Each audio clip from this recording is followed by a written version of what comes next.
Okay. Good evening. I'm Donna Schneider, president of the Prince George's County Historical Society, and welcome to the rescheduled October 24th, 2022 History Chat with Janis Hagey.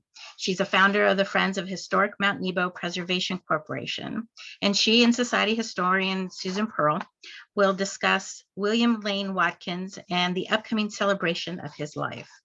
We will be recording the chat, which you can access through the Society's website, www.pghistory.org, in probably about a week.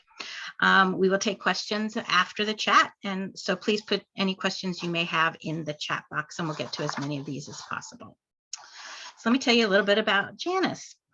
Janis Hagey has a long history of community involvement and is passionately committed to assuring a quality education for all students. During the past 25 years, she has organized summer reading challenges to promote literacy and organized Storming for Scholarships workshops designed to provide information to students and parents on how to build skills to strengthen students' capacity, to become more competitive in their bid for college scholarships.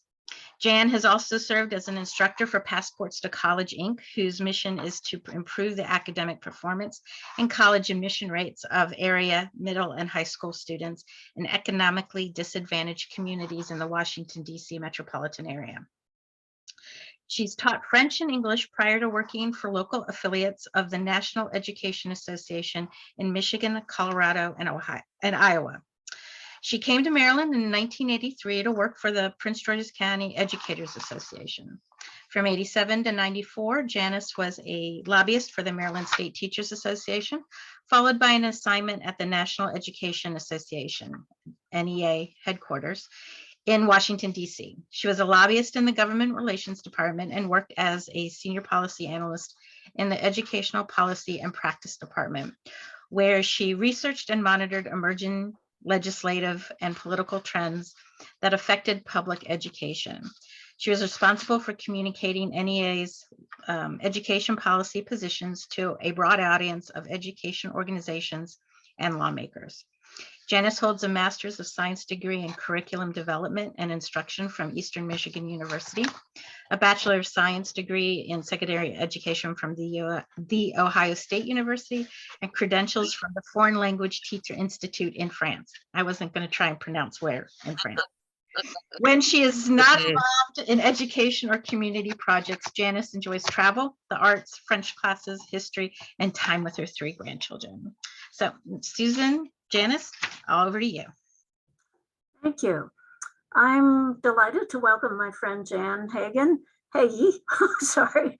And I should tell the rest of the audience that she is appearing as Vivian Jones tonight.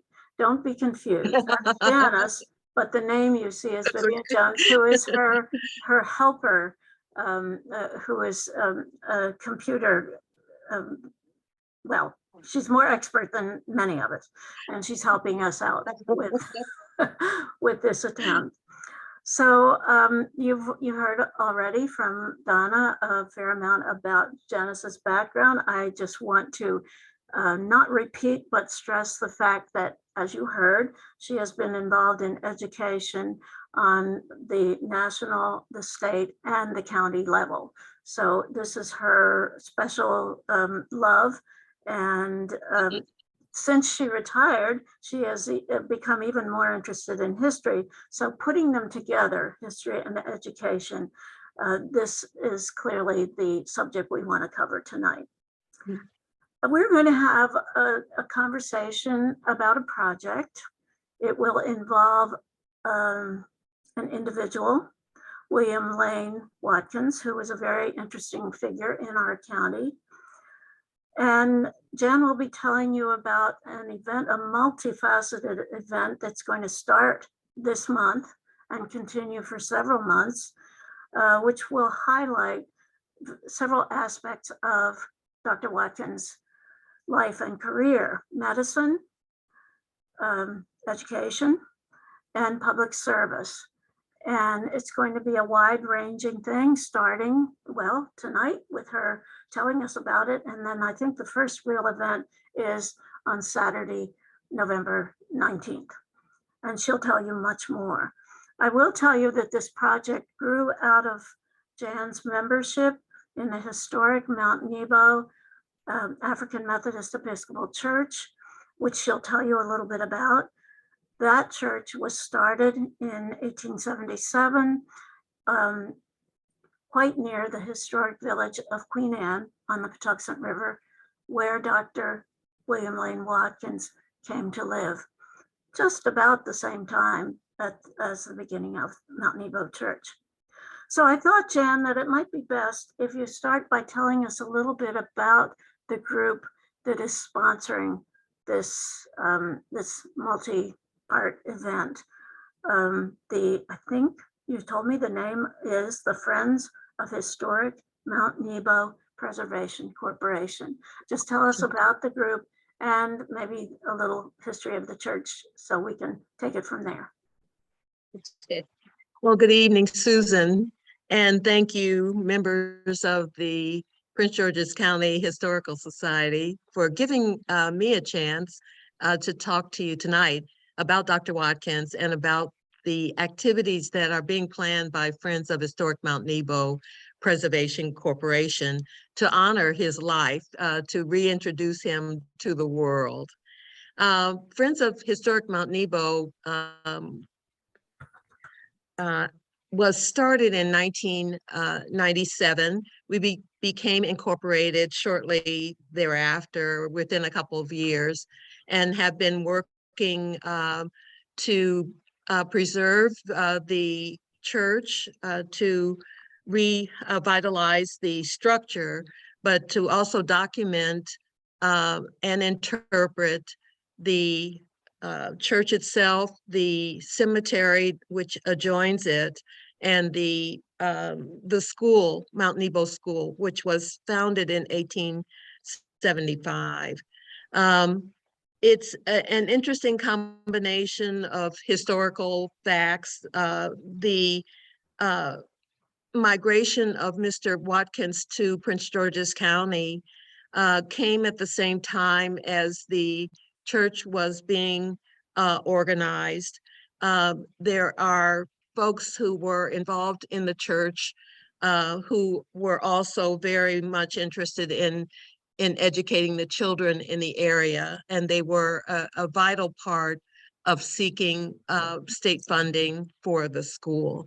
We're going to be talking in more detail about the school, but for our congregation, it's important to show the linkage between the efforts of the community, and in this case, the congregation at Mount Nebo Church in those days, to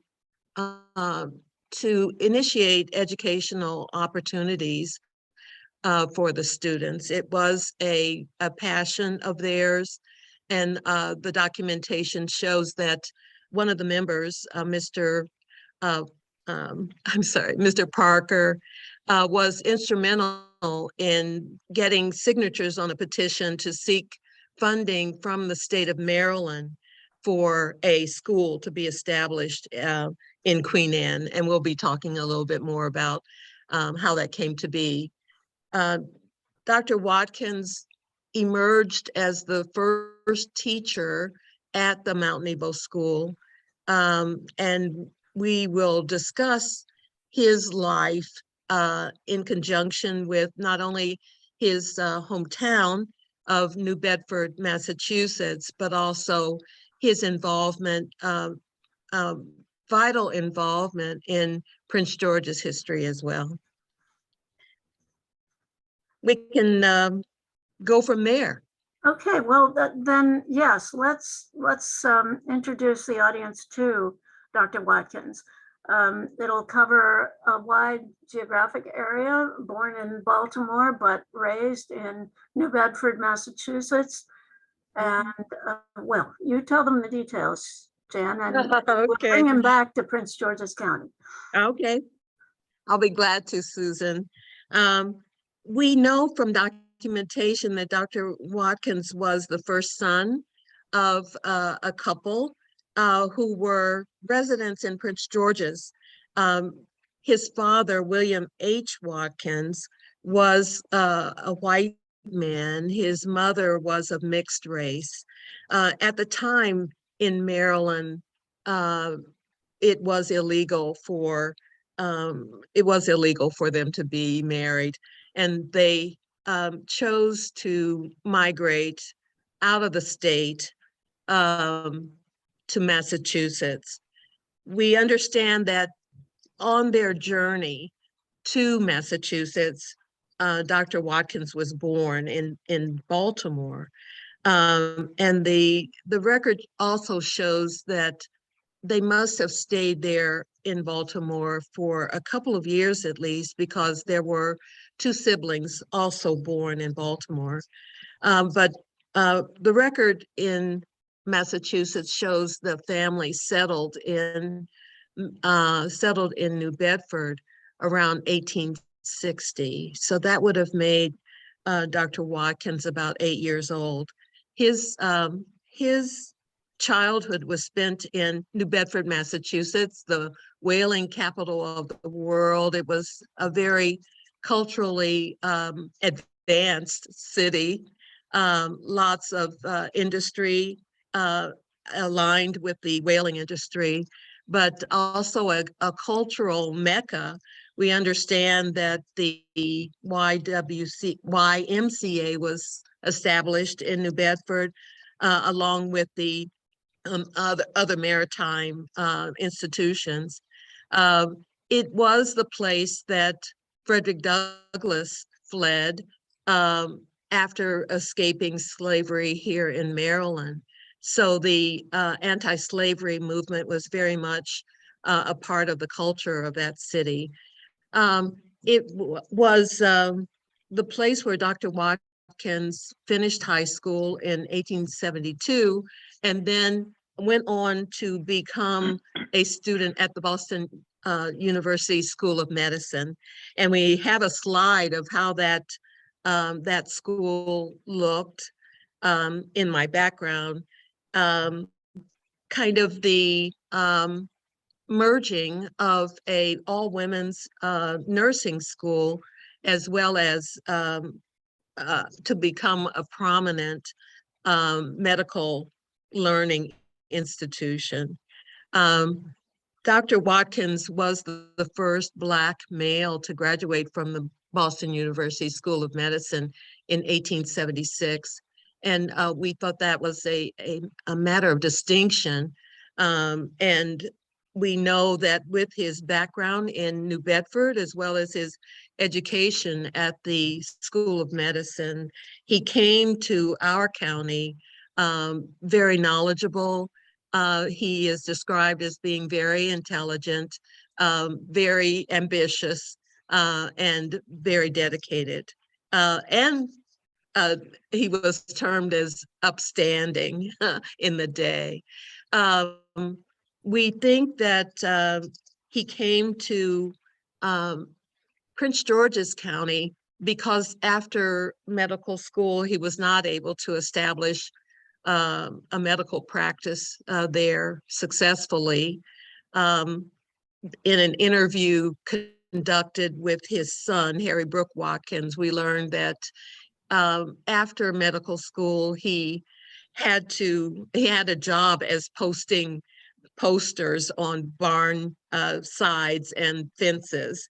That apparently was not satisfactory to him, and I admire his ambition, his drive, his perseverance.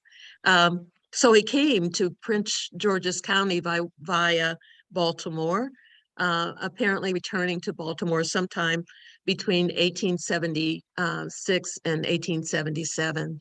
And there he met a Mr. Palmer, who happened to be a trustee for a newly established school here in Prince George's County near Queen Anne, as Susan mentioned. Lucky for us, we have a good record of his certification for becoming a teacher. The Board of School Commissioners recorded him taking a test in September and then formally completing the process to become a teacher here in Prince George's County. And again, he was the first teacher at the newly established Mount Nebo School for Colored Children. In this next slide, we have a map of Queen Anne at the time, and we wanted to particularly show that in that 1878 map is a clear indication of the location of the school at the time. It says on the road called Queen Anne Road is the designation for a schoolhouse for colored children, and that would be the Mount Nebo. That would be the Mount Nebo School for Colored Children that we're going to be celebrating. We have interviewed students who went to that school and have shared their perspectives and their memories. So we're really happy about the results of that project. That gives you a kind of a preview of Dr. Watkins' early introduction to Prince George's County, as well as his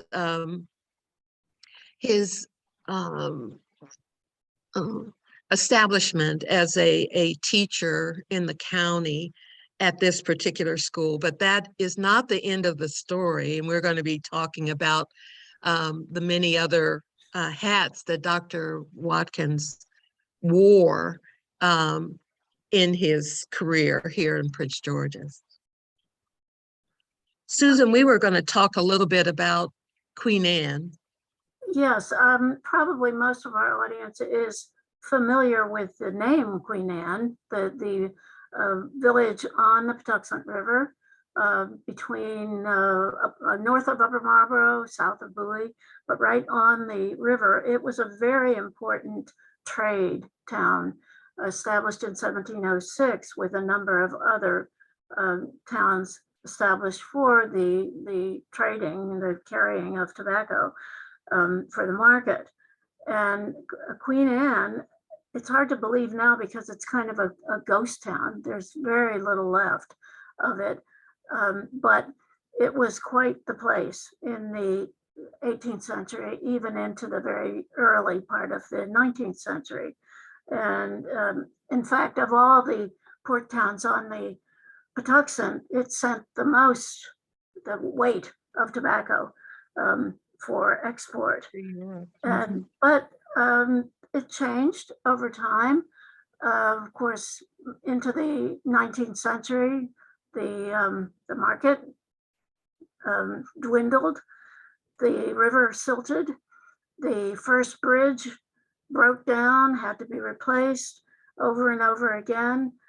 It's interesting that not too long after Dr. Watkins arrived to live in the town of Queen Anne, the final and almost not quite still standing bridge was built. The last bridge built there to connect Prince George's and Anne Arundel counties. So it was a major place, and people passed through Queen Anne on their way between Annapolis and other places west. And we have a lot of interesting descriptions of the town, including George Washington stopped there. We know that. We have other, Jefferson and Madison. We have descriptions, but I want to read you just another one by somebody I don't know at all, Joseph Scott, in his description from 1807. This will give you a little bit of an idea. Queen Anne is a small post town on the west side of the Patuxent River, over which is a wooden bridge. It is situated upon an elevated plain at the foot of the hill. The plan of the town is regular, but the houses are few and scattered, and it has a few stores. The river is navigable in flat-bottomed boats, and large quantities of the finest Maryland tobacco are annually shipped from Queen Anne. It goes on to say that the town has gone much to decay by 1807, as well as all the other towns on the Patuxent, which is swallowing because of the surprising growth of Baltimore. which is swallowing up the trade of all the towns in Maryland and taking to itself all of the mercantile importance of these river towns. So when Dr. Watkins arrived there in 1876, 77, thereabouts, it was a quiet town. We find only, in the census records, only 12 to 15 individuals or families living there. And these were, in many cases, the descendants of those people who had run the very popular taverns and shopped at the very busy stores in this little town decades before. So, okay, now we've brought Dr. Watkins to Queen Anne. You're going to tell the folks about his marriage and buying property and making a home there. That's correct, Susan. When Dr. Watkins came, we have a picture of one of the taverns we want to show our audience. This is kind of an example of just a small conclave where many folks traversed to get to various locations, Washington, D.C., as well as Annapolis, Maryland. And your photo, the aerial photo of the town also shows, that there were wide swaths of land, mostly used to grow tobacco and other crops. And then the town ebbed and flowed in terms of its growth and demise. But I think these slides are indicative of the way the town looked when Dr. Is Watkins anyone seeing arrived. these slides? Yeah, I was just going to say, we're not seeing any of the slides. No, we Oh, I haven't see. seen it. So Okay. I guess we'll, if that's not working, we can do without. Okay. We'll see if we can get them Okay. on. Yeah. Susan, you were asking me about information about Dr. Watkins' life after he arrived. As a teacher in a rural area, there was not much housing available, and salaries for teachers was rather low Mhm. in rural areas as well. Dr. Watkins, we know, became a boarder with a family, the Wilson Turner family, and that family was also one of the, Mr. Wilson was one of the founders of Mount Nebo Church. So that provides another link between the church and Dr. Watkins directly. And another link is that Dr. Watkins married one of the Turner daughters, Jenny O. Turner, in 1878. The census shows the family, shows their marriage, and then shows that they moved from what must have been a country setting to the town of Queen Anne itself in about 1878 after their marriage. The 1880 census shows that they were residents of Queen Anne. This slide shows a deed, and I'm hoping the audience will be able to see.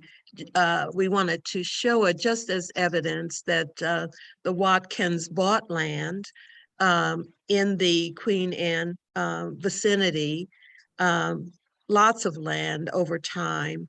But this particular slide shows the actual plot of land where they established their residence.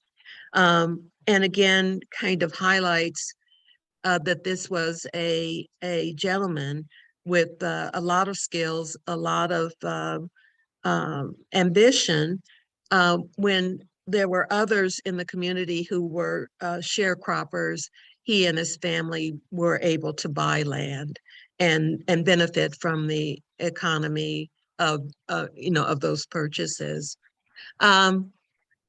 We know that the primary reason for him coming to Prince George's County was to become a teacher. He also established his medical practice once the move was made to the town of Queen Anne. The school had been built, as I said, in 1872. And this followed a very interesting period in Maryland. The Freedmen schools had been established, had run for a few years, but were closed by the time the Mount Nebo School was established.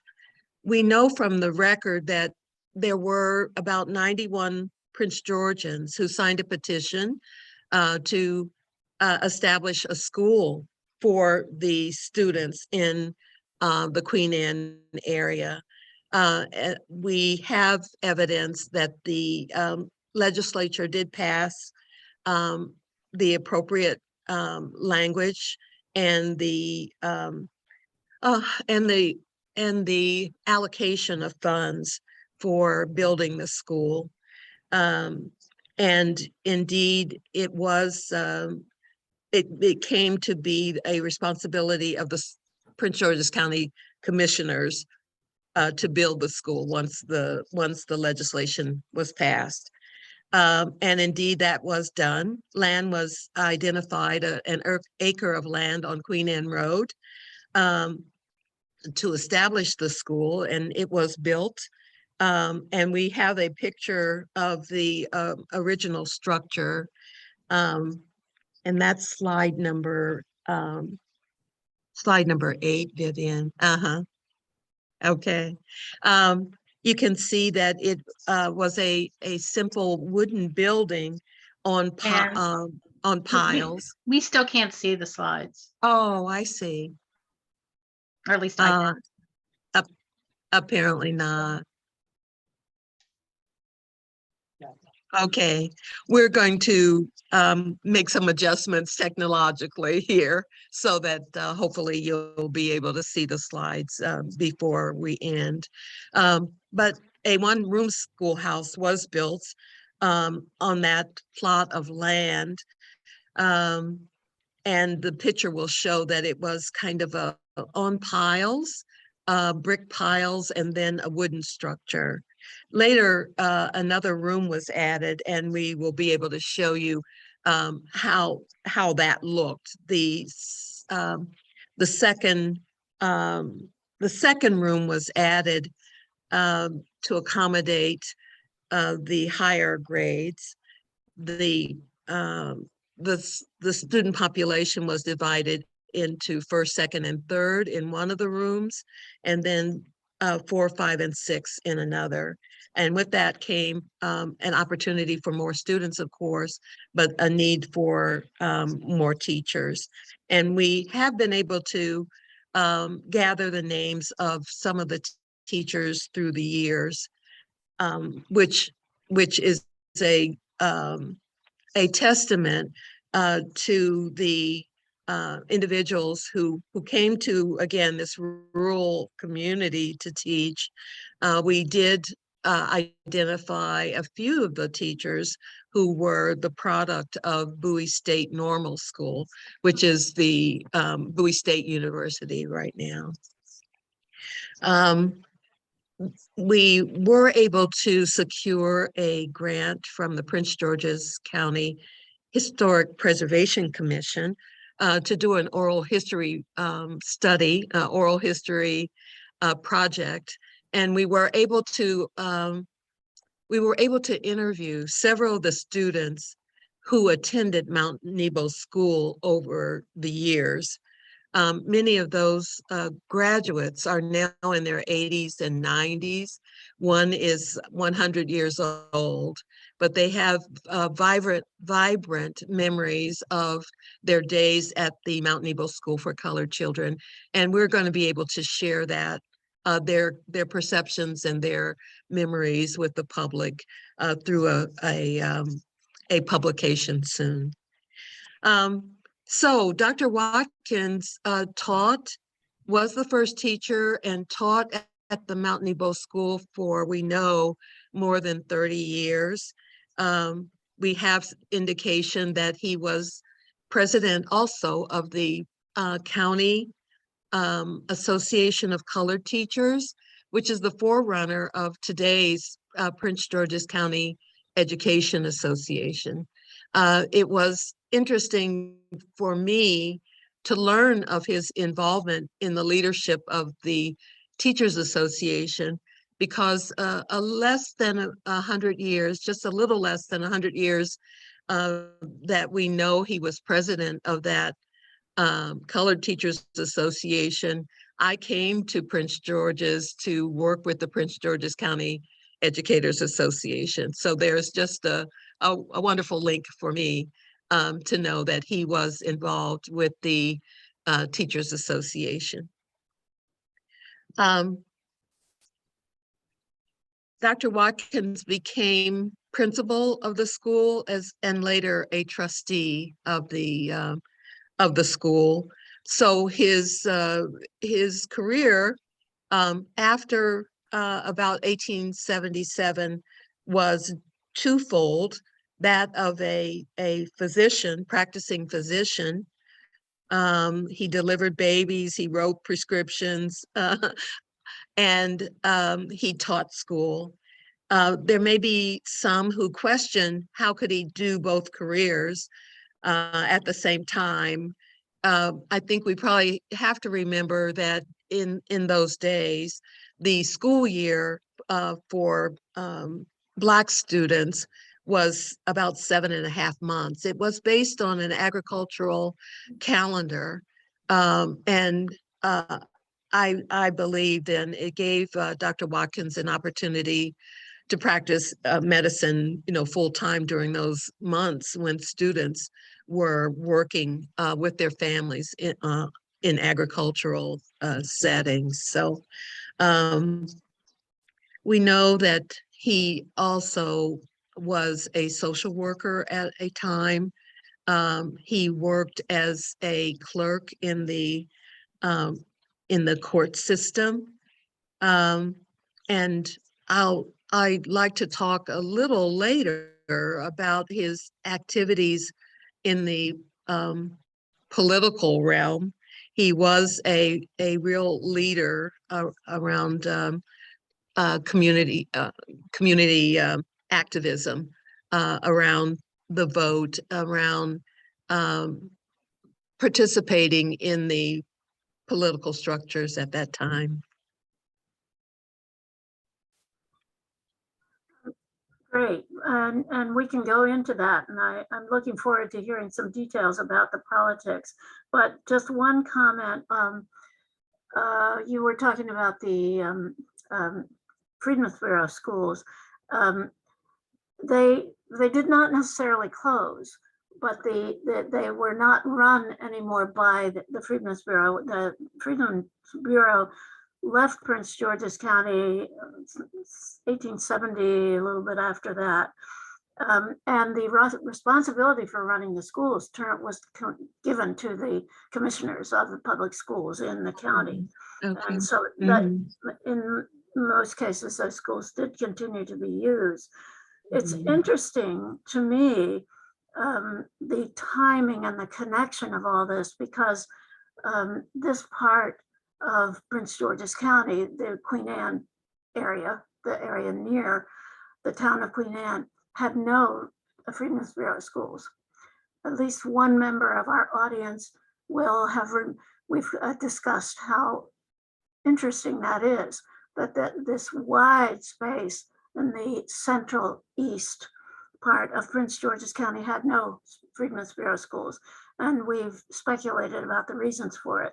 But here comes the Mount Nebo School just after the Freedmen's Bureau is beginning to leave the schools and create a new school just where there had been none anywhere near it in the past, which is interesting. The other thing I would mention is and you'll probably even read the obituary. When Dr. Watkins died in 1929, they talked about his teaching school for many years and then serving as clerk of the county court. And then going back to school and teaching another 25 years. Well, the only census record in which he identifies himself as the clerk in the county courthouse is 1900. So if you calculate, if he was clerk for 11 years, I'm guessing that he taught at Mount Nebo until around 1890, then served as clerk at the county courthouse from around 1890 to around 1901, so that in the 1900 census, he certainly knew himself as a clerk at the county courthouse, and then went back to teaching for another 25 years. That would bring him up to 1926, when he really should have been retired, and presumably did retire by then, well into the 1820s. So we have lots to figure out about that man, but it's all tantalizing, and there are all kinds of hints. And the thing we want most of all is to find a picture of him. So keep your eyes out. If you see any group pictures or any kind of picture that might be William Lane Watkins, do let us know. Now, I've taken enough time. Let's have Jan tell us about his political work, or anything else you want to tell us about him. Oh, And of course, well, but be sure to leave time to tell just what people can expect in this celebration and its many facets. Okay. Before we have to quit. Thank you, Susan. Just briefly, I, as part of our review of Dr. Watkins' career, we talked a little bit about him being an educator, and he was certainly a practicing physician, but he was also very politically active. He was a loyalist to the Party of Emancipation, it was called at that time in the Black community, and that was the Republican Party. There's all kinds of history about the two parties during the Civil War, after the Civil War. We won't have time to go into that, but I wanted to emphasize that Dr. Watkins was very politically active. He was a leader in both the county and state Republican Party conventions. He was an elected officer. He was nominated in about 1887, I'll say, as a delegate to the House of Delegates. There was, as you might think, there's a lot of competition, for those positions, but it is of distinction that he was nominated as a member of the House of Delegates, although he did not win that, he did not win that vote. He was very active in staving off voter suppression kind of activities during the 1900 to 1912 era, as sentiment grew in the South to restore, political advantage and to reassert the notions of minority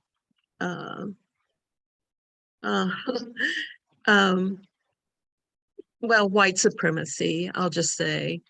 There were those in Maryland who wanted to reflect the same principles in the political realm. And at the time, you can understand the great competition between the two parties. In fact, the Republicans only won one 4-year term during the period of about, the election of 1896. was won by the Republican Party after 30 years of rule by the Democratic Party. After that, there was battle royal for political power among the two parties.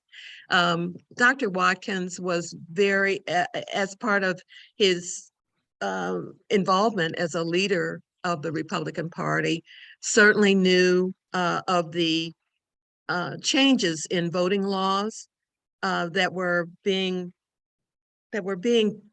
proposed by the Democratic Party, and worked vigorously to increase the Black vote, to stave off a lot of the voter suppression, the disenfranchisement efforts at the time. We have to applaud him for all of that work, done in conjunction with names like Bonaparte and Mudd and others, and Sasser, names that are familiar to Prince Georgians who know the history of the county.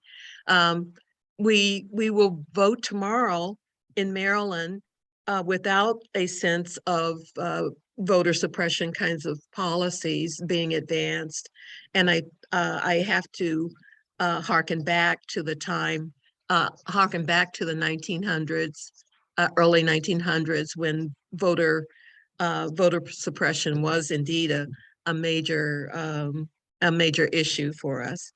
The Black vote was important, and it did sustain its vote to stop voter suppression efforts in the county during that time.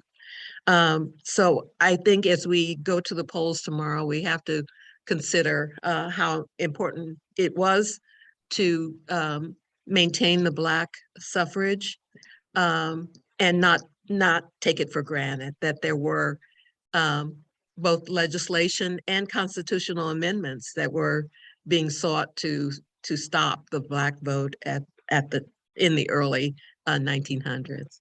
So he is a fascinating character, and I think his history has been lost. Again, the Friends of Historic Mount Nebo is eager to reintroduce him to the world. We're starting that this month during American Education Week of all weeks, by a kickoff event here in Prince George's County on November 19th. But I do need to say that on November 16th, there will be a ceremony at the Boston University School of Medicine to install a plaque recognizing Dr. Watkins as the first Black male graduate there. So that's very exciting. Our activities, again, will start November 19. We're planning a variety of activities for children and families. We're organizing 3 workshops that will deal with the Civil War, slave quilts, as well as an introduction to genealogy. We're planning an exhibit that will have artifacts from the New Bedford Whaling Museum, as well as the Banneker Douglas Museum, and 3 other museums around the country that two of which deal with medical equipment, medical practice during Dr. Watkins' lifetime. I think that'll be interesting to see. It'll be interesting for the public to see a wooden stethoscope, for example, compared to the stethoscopes that are technologically advanced today. We're eager to organize a conference to talk about the history of education in the county, going back to Susan, your description of the Freedman schools in the county, as well as the Rosenwald schools, and schools like Mount Nebo that were state operated at the time. We're looking forward to many activities. And again, we'll include recognition of those former students from the Mount Nebo School. That should be just a thrilling event to recognize those students who went to the one-room schoolhouse, their perceptions and their successes. There were of those graduates, folks that went on to college and those who had successful careers. So we're excited about the many activities we're planning and would invite members of the Historical Society to join us. We'll be announcing specific dates and locations real soon. Yes, it's going to be very, very interesting, I think. But remind me, Jan, when will the exhibit go up at Bowie State? Well, we're planning it still for February this year. There is a new director there, and so we had to make sure that we waited to accommodate her schedule. But we're still planning that, and we'll be announcing specifics real soon. Oh, good, good, good. Well, I know there are other things that we probably could say about Dr. Watkins. Jan mentioned an interview which took place in 1998 at the time of the 100th birthday of Harry Brooke Watkins, the youngest child of Dr. Watkins and his wife, Jenny. And he lived in the same, well, not the same house, but the same property that Jenny and her husband bought a couple of years after Dr. Watkins came to Prince George's County. And he shared a great deal of information. Some of it is a little bit cloudy, and you have to try to figure out exactly what he was talking about, but he covered a lot of territory. And that's probably one of the best, that is the best source, I guess, of what we know about him as a man, Dr. Watkins as a man.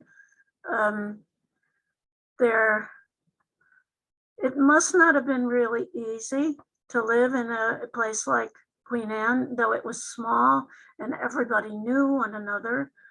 And I think Jenny served as postmistress, didn't she, for a while? She did, yes, that's correct. Receiving the mail from Mitchellville, which was the closest post office, and distributing it and making sure that it went to everybody in the small town of Queen Anne, where there were only, less than 20 families most of the time. Queen Anne now, the road to the river doesn't exist anymore. You can walk down the course of the road, which led to the river and led across the bridge to Anne Arundel County. But that bridge collapsed around 1960, I think, when a truck that was too heavy went over it.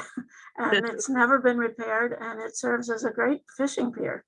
Lots of people go down there and just enjoy sitting by the river and contemplating the river, and no doubt thinking of it back to 1706 and fishing there. So it's a quiet, beautiful place in a changing body of water. What have we missed? But I think actually it's about time, isn't it, Donna, to maybe there are questions to talk about? There aren't any, unfortunately. Yet? No. So if you have more to chat about, Mr. Watkins, Dr. Watkins. Oh, somebody will come up with one. I know one person that's going to come up with one right now. No? Well, let's see, what else? Oh, the picture that you did not see of the tavern. It's an old picture and not a very good one, but it shows an clearly 18th century building in very poor shape. And the picture was taken probably not too long before 1940. And I'm not sure when the tavern absolutely disappeared, but it was one of several taverns that entertained people who were traveling between, say, Georgetown and Annapolis, or Upper Marlboro and Yeah. Annapolis. And it may have been the tavern that Harry Brooke Watkins said he could see from their house. I'm not Mhm. sure. I've been told by people there the approximate location of the longest lasting tavern, which was this picture. And I'd like to think that it was the Spread Eagle Tavern. I love the fact that Solomon Sparrow chose to name his tavern for a somewhat larger bird, the Spread Eagle. And the Spread Eagle was quite the place to go back in the 19th century, and maybe a little earlier. Spread Eagle, run by Solomon Sparrow. And there were many other tavern keepers and storekeepers who did a lot of trading right there on the river. There were also a few, not many, but a few slave sales right there in Queen Anne Mhm. in the early days. What else? Well, Susan, one other thing of interest might be the courthouse in Upper Marlboro. Yes. What a change it was. Yes, Dan asked for a picture of the courthouse as it would have been when Dr. Watkins worked there. And so I pulled out a wonderful photograph of the courthouse before the 1908 additions, which put the two wings on the courthouse. It was just the central monumental Victorian building, quite a beautiful place. Yeah. But I guess we won't be able to see it tonight. You can pull it up on Google if you want to see it. Oh, here's a question. Do we know, and you probably do know some of these, Jan, do we know the names of, oops, can you see it, Donna? Yeah, it says, do we know the names of the leaders of the Mount Nebo AME Church during this time? The names of the leaders. Well, we have the trustees. Yes. Wilson Turner was one of 3 founding trustees of the church, Mr. Sylvester Wood and Mr. Palmer. We have their photos. Palmer, was it? Palmer. Not Parker? I believe, I'm sorry, Parker it was Parker. On the school trustee. Yes, Parker, right. So one other leader at the time would be Maud, I'm sorry, Maud Savoy Brown. She was another teacher who came after Dr. Watkins to the area and taught in Anne Arundel County, just across the bridge. We know of other leaders who had significant roles, but those would be the 3 primary leaders during the time of Dr. Watkins' arrival around 1877, when the church was founded. Doug, if you have any connections, that we're very curious to know whether Reverend Butler was associated with Mount Nebo Church. The wedding of Dr. Watkins and Jenny Turner in 1878 was performed by someone named Butler, but we haven't been able to connect him for sure with Mount Nebo.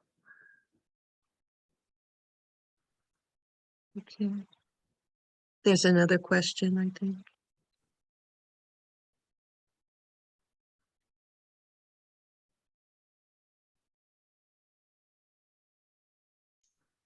I don't see another question. Okay. I'll ask you, Jan. I'm very interested in some of the, and I know very little about the political side of Dr. Watkins's career, but I do see that he served in some of the same groups and positions as two people that I am looking into, Lewis Carrick and Augustus Lancaster. So Mhm. anybody who has information on those two people, give me a call. Great. What else? Anything else, Jan? I just want to urge people, we will keep covering this in our newsletter from the Historical Mhm. Society and Mhm. let you know just what's going on and when. And Mhm. I do hope that a lot of people will join in on the lectures and the exhibits, and Mhm. especially I really am looking forward to seeing your booklet. I saw Oh, yeah. the first version of it, and Mhm. it's wonderful with all Mhm. that Mhm. information from the former students of Former the school. students. Yes, yes. It's quite wonderful. Mhm. So, We certainly invite all members of the society to join us on November 19. It's going to be at the South Bowie Library from 1 to 3. We have invited, and we have confirmation now that Donald Shamet and Fred Tudman, who conducted the interview with Harry Brooke Watkins, will be there, as well as some of the former members, former students from Mount Nebo School. We do know now that the county executive, the county council, has declared November 26, 2022 as Dr. William Lane Watkins Day. That was his birthday, and this is the 170th day of his birth. So a lot of exciting things to take place here and in Boston during the next few weeks. wonderful. Well, thank you, Jan and Susan, for another interesting lecture, or history chat, I should say. We greatly appreciate your participation. And I want to thank our audience for joining us this evening. And this is our last history chat for the year.